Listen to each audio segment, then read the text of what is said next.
हरे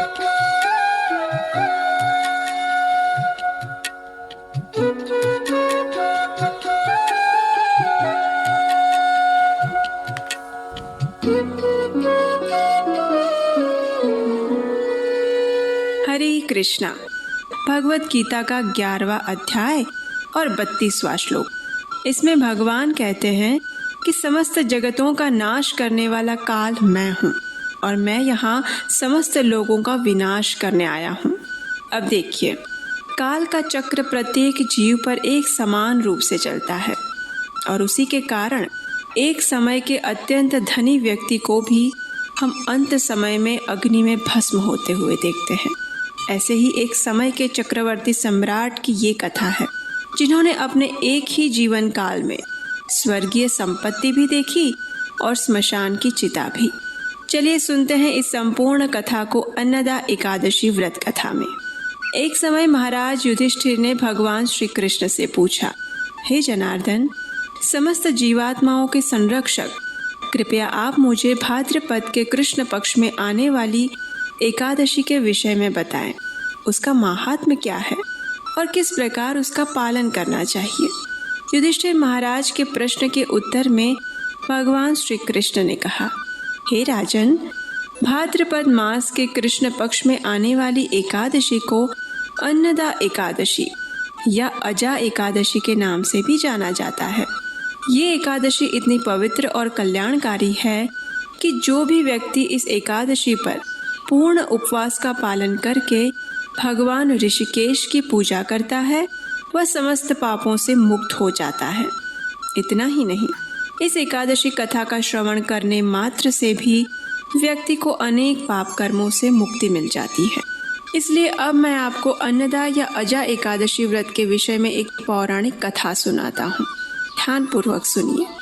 इस प्रकार कहते हुए भगवान श्री कृष्ण ने अन्नदा एकादशी से संलग्न एक अति प्राचीन कथा का वर्णन करना प्रारंभ किया। एक समय की बात है जब इस पृथ्वी पर हरिश्चंद्र नाम के एक महान पराक्रमी और सत्यनिष्ठ राजा का साम्राज्य था।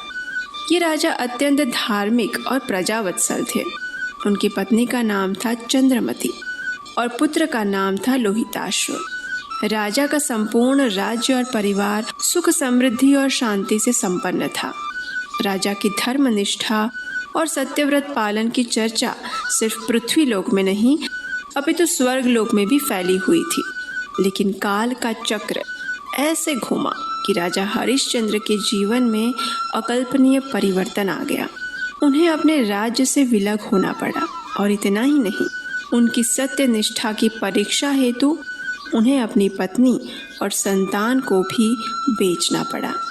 यहाँ तक कि एक समय के महान चक्रवर्ती सम्राट राजा हरिश्चंद्र को स्मशान के संरक्षक एक म्लेच्छ का दास बनना पड़ा। इस म्लेच्छ ने अपने सेवक बने राजा को मृत शरीरों के ऊपर से कपड़े एकत्रित करने का कार्य सौंपा था।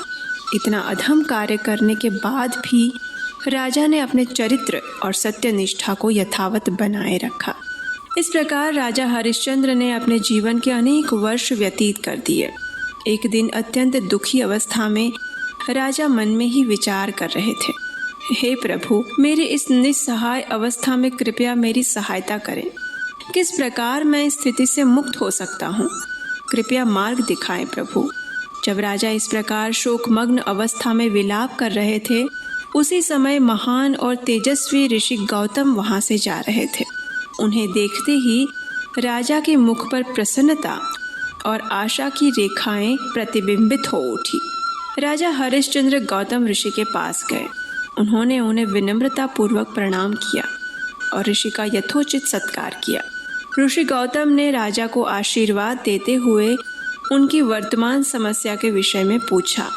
राजा ने अपना सारा वृत्तांत कह सुनाया। एक समय के महान चक्रवर्ती सम्राट की इस दयनीय स्थिति को देखकर गौतम ऋषि को स्वाभाविक रूप से उन पर करुणा आ गई। उन्होंने राजा को सांत्वना देते हुए कहा, हे राजन, काल की गति को कोई नहीं रोक सकता, लेकिन फिर भी हमारे शास्त्रों में ऐसे पवित्र व्रत के प्रावधान भी हैं जो मनुष्य को समस्त पाप कर्मों से मुक्ति प्रदान करने में सक्षम है। और ऐसा ही एक व्रत है अन्नदा या अजा एकादशी का व्रत। इस व्रत के पालन द्वारा आप अपने पूर्व समस्त पाप कर्मों से मुक्त हो जाएंगे और आपके सौभाग्य का उदय शीघ्र ही होने वाला है। इसका शुभ संकेत ये है कि ये अन्नदा एकादशी आगामी 7 दिन के अंदर ही आने वाली है। इसलिए कृपया श्रद्धा और निष्ठा पूर्वक इस व्रत का पालन करें और आप अवश्य ही इस संकट से मुक्त हो जाएंगे। इतना कहकर गौतम ऋषि ने राजा को अन्नदा एकादशी का पालन करने की संपूर्ण व्रत विधि के विषय में बताया। राजा ने ऋषि गौतम के प्रति अपनी कृतज्ञता व्यक्त की और आने वाली अन्नदा एकादशी का निष्ठापूर्वक पालन करने का संकल्प लिया। परम भगवान की विशेष कृपा हुई और उनके द्वारा श्रद्धा और नियम पूर्वक किए गए एकादशी व्रत के पालन के कारण राजा के पूर्व जन्म के सभी पाप कर्म नष्ट हो गए।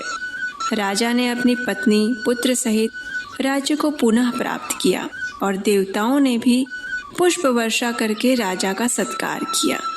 कथा का समापन करते हुए भगवान श्री कृष्ण ने युधिष्ठिर महाराज से कहा, हे नृपश्रेष्ठ, अन्नदा या अजा एकादशी के पालन से व्यक्ति निसंदेह अपने पूर्व पाप कर्मों से मुक्त होकर आध्यात्मिक लोक को प्राप्त करता है और जो व्यक्ति इस कथा का श्रवण या अध्ययन भी करता है उसे अश्वमेघ यज्ञ का फल प्राप्त होता है। चलिए अब हम आपको बताते हैं कि अन्नदा एकादशी व्रत का पालन करने की विधि क्या है। जो भी व्यक्ति इस एकादशी का पालन करना चाहता है उसे सर्वप्रथम एकादशी के दिन प्रातः ब्रह्म मुहूर्त में उठ जाना चाहिए।